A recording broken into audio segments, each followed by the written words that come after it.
Welcome to the Prop Market. I'm your host, the Prop King, and today is March 23rd, 2025. And I'm telling you right now, I am guaranteeing a winning day here in the prop market, coming off two consecutive bad days. The third day will be a charm. Hey, I appreciate all the new subscribers. I'm sorry you caught me on a losing streak. Obviously, you can see my body of work. I have been killing it this year, and we're going to get back on it today. But I just want to address yesterday. Broom decided to shoot 0 for 6 on the three-point line. Wasn't very aggressive. I don't know if he was scared of Creighton's big man. I knew it was the matchup issue, but he played horribly. Then we looked at Richmond, who had 16 minutes in the whole game because stayed in foul trouble. He would come in for 2 minutes and foul again. I'm like, is this, I'm really thinking there needs to be an investigation into this guy, the way he was playing. I mean, that was kind of ridiculous. Literally fouled himself out of the game. Then we go to Wagner, who was being aggressive. He just missed like five layups and came up probably two PRA short after missing all five layups. And then, it just really was a day where I'm just confused. I'm confused by a lot of guys I picked. And then Braden Smith decided to turn into John Stockton in the second half and just not shoot the ball. Uh, John Stockton with Karl Malone, but didn't shoot not one time. So we lost on that bet as well. But we finished strong with our two last picks. They went ahead and cashed in for us. So with Tunji and Lanier. So I mean we're doing okay. We didn't do okay actually. It was a bad day. So today is our bounce back day, and I have some great players, some great high level NBA caliber players, and there's going to be a theme today. I decided to go with the NBA talent along with the really good numbers. So, with that being said, let's look at our stats. Remember, every pick that I make, I bet with my own money. So right now I'm struggling. 79 for 65, 55%. Our percentage is going down. Hammer play is still high at 21-11. Definitely got to hit one today. And our best bet record is 24 for 23, 51%. We're in danger. But I have two best bets along with six player props. So let's go ahead and get started with my first one. Nick Clifford, who many are saying is going to be a high first round pick. I agree with that um, as well. Super talented guy, leads the team in points, rebounds, minutes, and assists. All around stud, as I said.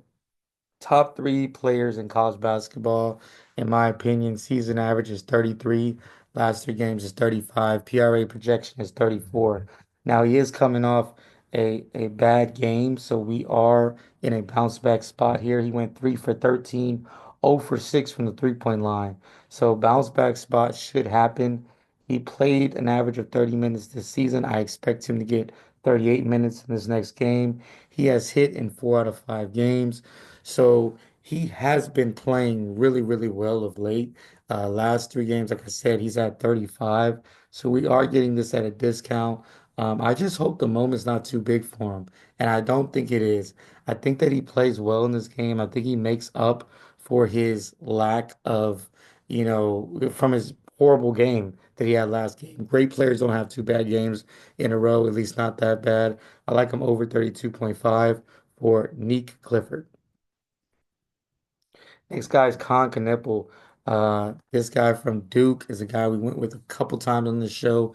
He did not cash the last time we picked him, but his number is kind of getting a little lower for us. Season average 21, last three games 21. PRA projections at 23. Thing I liked about this guy is he only had 11 PRA last game, so definitely a bounce back spot. But he's a great three-point shooter and a decent rebounder. Should get some open looks. His attention will be focused on Flag. Baylor will spend a lot of time trying to stop Cooper Flag. Also, Cooper Flag is coming off an injury. I don't know how effective he will be. This game should be closer than what people think. Con Knueppel, I really like the way he plays the game. As long as he gets his opportunities, and I don't think it's going to be a blowout. I like him over 22.5 PRA for Con Knueppel. Next guy is VJ Edgecombe. Speaking of high-ranked NBA draft picks, so our last two picks were NBA draft picks.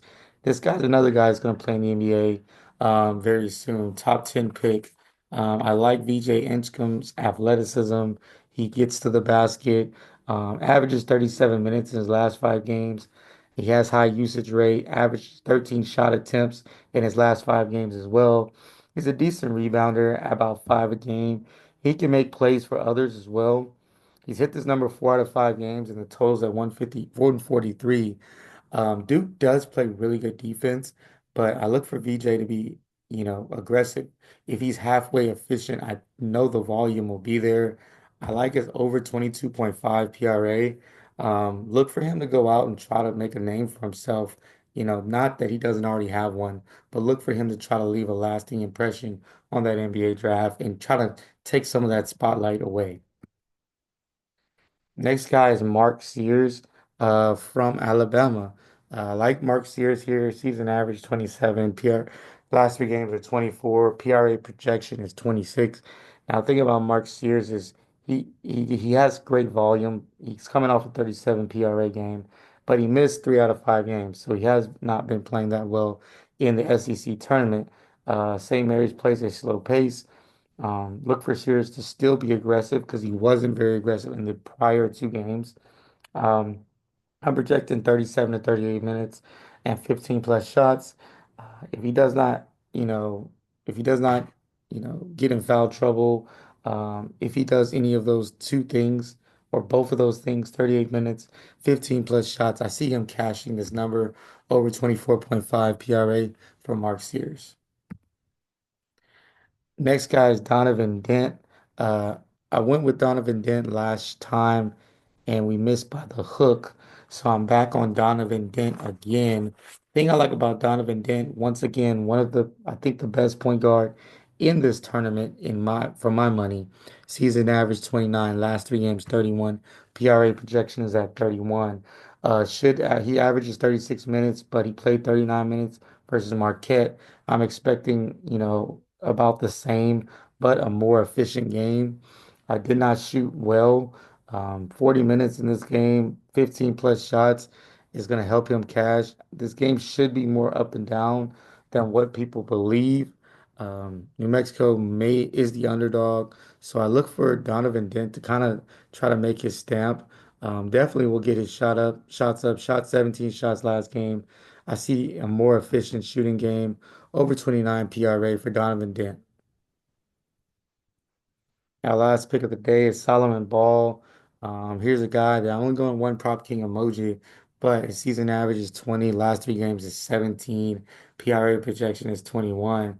The thing about Solomon Ball is he's a leading scorer for UConn, all right, and has been, compared to Jordan Hawkins. Only 7 shot attempts in his last game. As a leading scorer, look for him to be more aggressive. Florida does play a sunken man, forcing 3-point shots, and Ball should get up more opportunities, averaging 42%. He's made 100, a crazy amount of threes this year from the 3-point line. The total is at 151, so it's going to be an up and down game. I think Ball gets a lot of 3-point shots up in this game, a lot of usage. I really like his over 19.5 PRA. You see he's averaging 14 plus points, so he really only needs like five something else. If he shoots his average, he's gonna go over this number easy. For today's best bet, I have two best bets, and my first over under is going to be UConn versus Florida. Yes, I do like it to be a high scoring game, but 151 is a little too high for me. I'm looking for UConn to play a little slower pace, running offense, and pride themselves on defense. Florida also prides themselves on defense. So I think the game might start off to a slow start as far as points. So I'm going to go ahead and cash this in under 151. Go ahead and cash this in when you get it. This is a really good number for this game. My next over under is Baylor versus Duke. And I like this number because you got so much high level talent. You got Cooper Flag, you got Knipple, you got VJ Edgecombe, you got Omer, You got so many guys from Baylor that can score as well.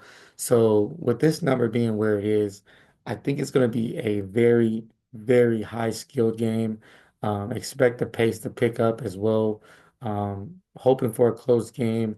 So both teams will have to play. I have two players in this game that I'm betting on the over for. I think this game is going to have a little more pace than what people believe. Duke has a really good defense, but Baylor will try to, expose them and get out in transition. So I like this over 143.5 for Duke versus Baylor. Now for a recap, we have Clifford over 32.5 as a hammer play, Kneppel 22.5, Edgecombe 22.5, Sears 24.5, Dent over 29 PRA, and then Ball over 19.5 PRA. If you enjoyed the video, go ahead and hit the like button. Go ahead and I appreciate all the new subscribers. We've been doing really good as far as subscribers, and I'm just sorry we have been losing of late. But I told you at the beginning of the show, I guarantee a winning day. Go ahead and hit that subscribe button. That's the way you pay me. It's free. So, like I said, and when you're gonna hear me at the end of every show, and I say things like, keep what you like, leave what you don't. What that means is, man, if you see a pick that you like, take that information, put your money behind it. Don't blindly bet all my picks, but I definitely want to be an informational source for you, and I'm breaking it down for you and kind of giving you my reasoning for betting. Of course, every pick I make, I bet myself because I put my money where my mouth is. But it's up to you to kind of go through my picks and just use this information to help you make a great pick. With all that being said, keep what you like, leave what you don't, and let's cash.